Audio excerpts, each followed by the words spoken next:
അപ്പോൾ നമ്മുടെ ഇന്നത്തെ ട്രിപ്പ് നമ്മുടെ ജയുടെ ഒരു വണ്ടിയിൽ തൃശ്ശൂർ പോകാൻ വേണ്ടിയിട്ടാണ്. അപ്പോൾ വണ്ടി ഇതിവിടെ വല്ല റോഡത്ത് അല്ല ഇവിടെ മുമ്പിൽ കണ്ടെയ്നർ കയറ്റി സെറ്റാക്കിയിട്ടുണ്ട്. ഇവിടെ ഇതാണ് വണ്ടി. നമുക്ക് ഒരു 6-ാം വണ്ടിയായിട്ടാണ് അവിടെ പിടിക്കേണ്ടത്. രാവിലെ തന്നെ പോയാൽ തിരക്കിലാണ് അങ്ങോട്ട് പോവാം. അപ്പോൾ അതിന് മറ്റേ വണ്ടിയൊക്കെ പോയിട്ടുണ്ട്. അപ്പോൾ എനിക്ക് വഴി അറിയാൻ പാടില്ല, എവിടെയാണ് സ്ഥലമെന്ന് അറിയാൻ പാടില്ല. അപ്പോൾ അവരോട് ചോദിച്ചിട്ട് നേരെ അങ്ങോട്ട് പോകണം.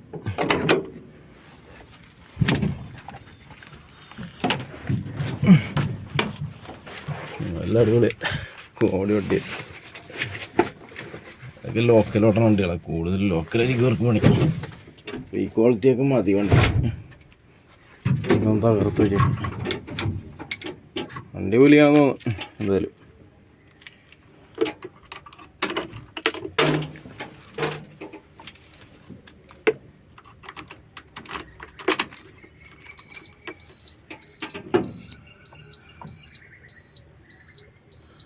$1,95,000 കിലോമീറ്റർ ഓടിയ വണ്ടിയാണ്.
അത്യാവശ്യം നല്ല ലോഡുണ്ട് വണ്ടിക്ക്. എന്ത് സാധനമെന്ന് അറിയാൻ പാടില്ല, ചോദിച്ചില്ല. വലിയ കാര്യങ്ങളൊന്നും നോക്കിയില്ല, അതോട് വലിക്കണില്ല.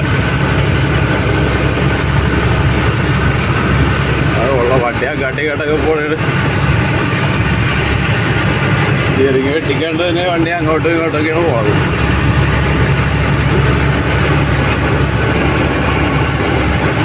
സ്ഥിരം ഓടിക്കുന്ന ആൾക്കാർക്ക് അത് അറിയില്ല. നമ്മൾ ഈ വല്ലപ്പോഴും വന്നിട്ട് ഒരു ട്രിപ്പ് എടുക്കുമ്പോൾ അവർക്കത് മനസ്സിലാവും വണ്ടിയാണ് തിരിയണത്. അപ്പോൾ അതാണ് പ്രശ്നം.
അപ്പോൾ നമ്മൾ സ്ഥലത്ത് എത്തിയിട്ടുണ്ട്. ഈ വണ്ടിയുടെ മുമ്പിൽ മറ്റേ കമ്പനി വണ്ടികളെല്ലാം ഒതുക്കിയിട്ടുണ്ടെന്നാണ് പറഞ്ഞത്.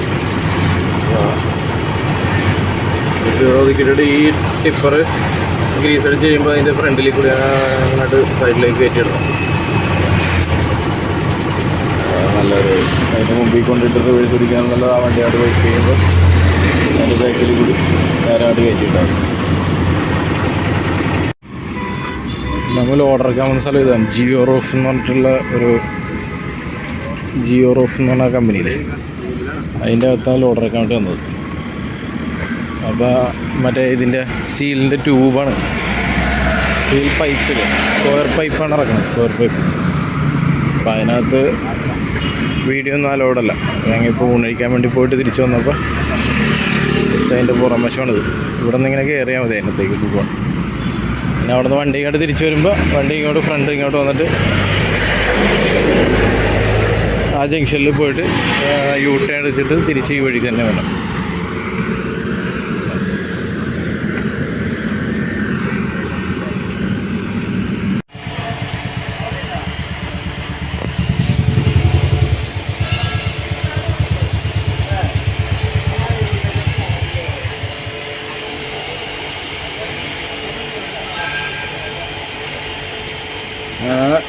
ഊണഴിച്ചിട്ട് 2 മണിയായപ്പോൾ വന്നപ്പോൾ ലോഡ് ഇറക്കാൻ വേണ്ടി പിടിച്ചിട്ടുണ്ട്. അപ്പോൾ ഒരു വണ്ടി അവിടെ ഇറക്കിക്കൊണ്ടിരിക്കുകയാണ്. അപ്പോൾ അത് കഴിയുമ്പോൾ നമ്മുടെ വണ്ടി ഇറക്കാൻ വേണ്ടിയിട്ട് ഇങ്ങോട്ട് ലിഫ്റ്റുമായിട്ട് ഹൈഡ്ര വരുമെന്ന് പറഞ്ഞത്. സ്ക്വയർ പൈപ്പാണ് ഇതിനകത്ത് ഇറക്കണത്. അപ്പോൾ വലിയ നേരമൊന്നും വേണ്ട ഇറക്കാനായിട്ട്. കറക്റ്റായിട്ട് ഇറക്കുകയാണെങ്കിൽ ഒരു 20 അരമണിക്കൂർ കൊണ്ട് തീരണ പ്രശ്നമുള്ളൂ. അപ്പോൾ ഫുഡൊക്കെ അടിച്ചിട്ട് വന്ന് കുത്തിയിരിക്കണേ ഇവിടെ. ഒടുക്കത്തെ വെയിൽ രക്ഷയിൽ വണ്ടിയിടും.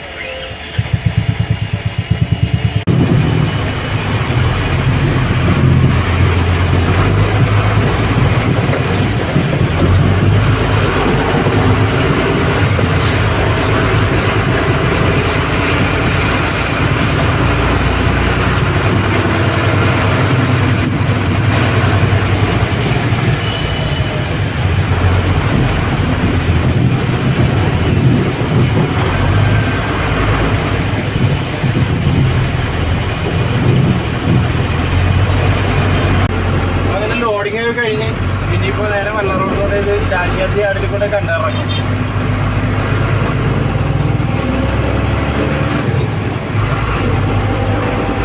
നേരത്തെ ഒരു 4 വണ്ടി പോകണം, 6 വണ്ടി പോയിട്ടുണ്ട്. അപ്പോൾ നമ്മൾ 7ാമത്തെ വണ്ടിയായിട്ട് പോയി ചാലിയാത്തിൽ കണ്ടിറങ്ങാം. വല്ലാറോഡിലൂടെ വണ്ടി മാറിക്കണം.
കണ്ടെയ്നറൊക്കെ ഇറക്കാൻ വേണ്ടി യാർഡിലേക്ക് വന്ന് കഴിഞ്ഞപ്പോൾ യാർഡിൽ ഈ കണ്ടെയ്നർ വാൻഹയുടെ കണ്ടെയ്നറായിരുന്നു. കണ്ടെയ്നറൊക്കെയുള്ള സ്ഥലമില്ല. ലാസ്റ്റ് അതും ചുവന്നുകൊണ്ട് വല്ലാർവടത്തിൽ നിന്ന് ഭാഗ്യത്തിന് അവിടുത്തെ കോൺകോട് യാർഡിൽ കണ്ടെയ്നറൊക്കെ ഉണ്ടായിരുന്നു. അപ്പോൾ അവിടെ ചെന്ന് കഴിഞ്ഞിട്ട് അവിടുത്തെ DO കൊടുത്ത് പിന്നെ ബാക്കി പുറകിലേക്ക് വന്ന വണ്ടിക്കാരെല്ലാവരും വിളിച്ച് പറഞ്ഞ് കാര്യം പറഞ്ഞ്. അപ്പോൾ അങ്ങോട്ടല്ല, നേരെ വല്ലാർവടത്തേക്ക് പോരി, ഒന്നെങ്കിൽ കോൺകോറിൽ അല്ലെങ്കിൽ വല്ലാർവടത്ത് വൈപ്പിനി യാർഡിലാണ് ഇറക്കണേന്ന് പറഞ്ഞു. അങ്ങനെ പിന്നെ നേരെ എൻ്റെ അടുത്ത് കോൺകോറിൽ ചെന്ന് കഴിഞ്ഞപ്പോൾ അവന്മാർ അവിടെ ഇറക്കൂല. കുറേയൊക്കെ പറഞ്ഞു നോക്കി, പക്ഷേ അവിടെ ഇറക്കൂല. നേരെ വൈപ്പിംഗ് യാർഡിലേക്ക് വിട്ടോന്ന് പറഞ്ഞു. അങ്ങനെ വൈപ്പിംഗ് യാർഡിലേക്ക് ചെന്ന് അവിടെ ബ്ലൂ ഓഷേ പടിഞ്ഞാറത്തെ വൈപ്പിംഗ് യാർഡിൽ ചെന്ന് അവിടെ ചെന്ന് കണ്ടെയറിറക്കി. ഭാഗ്യത്തിന് ലാസ്റ്റ് ആ 2 കണ്ടെയർ, ഞാൻ ചെല്ലണയുമ്പോൾ ഒരു കണ്ടെയർ ചെന്നിട്ടുണ്ടായിരുന്നു. അത് കഴിഞ്ഞിട്ട് എൻ്റെ പുറകെ വേറൊരു കണ്ടെയർ വന്നിട്ടുണ്ട്. ഭാഗ്യത്തിന് എൻ്റെ കണ്ടെയർ വരെ അവിടെ സർവ് ചെയ്ത് അവർ അവിടെ കണ്ടെയർ ഇറക്കാനുള്ള പെർമിഷൻ തന്നു. അവിടെ സ്ഥലമില്ലെന്ന് പറഞ്ഞു കണ്ടെയർ ഇറക്കാനായിട്ട്. അങ്ങനെ ആ ട്രിപ്പ് അവിടെ ഇവിടെയൊക്കെ നടന്നു. പിന്നെ ആ സമയത്ത് എനിക്ക് വീഡിയോ എടുക്കാൻ തോന്നിയില്ല. ഞാനിപ്പോൾ ഇത് ഈ വീഡിയോയിൽ വോയിസ് കയറ്റിയത് ഏറ്റവും അവസാനം ഇതൊന്ന് പറഞ്ഞ് അവസാനിപ്പിക്കണമല്ലോ. ആ സമയത്ത് എനിക്ക് വേണമെങ്കിൽ പ്രാന്തായിട്ട് ഇരിക്കണമായിരുന്നു ശരിക്കും പറഞ്ഞാൽ. നമുക്ക് ആ കണ്ടെയർ എങ്ങനെയും ഒന്ന് സ്റ്റാക്ക് ചെയ്ത് ഇറക്കിയിട്ട് അവിടെ 7 മണിക്ക് 7:30ക്ക് MIV അടക്കും. അപ്പോൾ ഇവരുടെ വണ്ടിയെല്ലാം MIVയുടെ അകത്താണ് പാർക്ക് ചെയ്യണത്. അപ്പോൾ ആ പാർക്കിങ്ങിൽ കൊണ്ട് വണ്ടി ഇടാൻ പറ്റിയില്ല എന്നുണ്ടെങ്കിൽ പിന്നെ ഞാനിത് അവിടുത്തെ പാർക്കിങ്ങിൽ കൊണ്ട് പൈസ കൊടുത്തിടണ പാർക്കിങ്ങിൽ കൊണ്ട് ഇടേണ്ടി വരും. പിന്നെ അത് അവർക്കൊരു ബുദ്ധിമുട്ടാകണ്ടല്ലോ എന്ന് വിചാരിച്ചിട്ട് എത്രയും പെട്ടെന്ന് ഇത് ഇറക്കി കഴിഞ്ഞാൽ നമുക്ക് ഫ്രീ ആകാം. അപ്പോൾ ആ ഡ്രൈവറെ ബുദ്ധിമുട്ടിക്കണ്ടല്ലോ എന്ന് വിചാരിച്ചിട്ടാണ് എന്താ ഭാഗ്യത്തിന് അവിടെ തന്നെ ഇറക്കി കിട്ടിയ ഭാഗ്യത്തിന്. പിന്നെ അവിടെ നിന്ന് നേരെ വണ്ടി എടുത്ത് നേരെ MIVയിൽ കൊണ്ടുവന്ന് വണ്ടി പാർക്ക് ചെയ്ത്. അപ്പോൾ ഒരു സമയമായി ശരിക്കും, ഒരു 9:30 കഴിഞ്ഞ്. അത് കഴിഞ്ഞപ്പോൾ എനിക്കൊരു വേറൊരു ട്രിപ്പ് അപ്പം തന്നെ പോകാനുണ്ടായിരുന്നു. അപ്പോൾ അങ്ങനെ അത് ക്ലോസ് ചെയ്തു. ഇതൊരു ചെറിയ വീഡിയോ ആയിരുന്നു. അപ്പോൾ വീഡിയോ കണ്ട് സപ്പോർട്ട് ചെയ്ത എല്ലാവർക്കും നന്ദി. അപ്പോൾ ഇനി അടുത്ത വീഡിയോയിൽ കാണാം.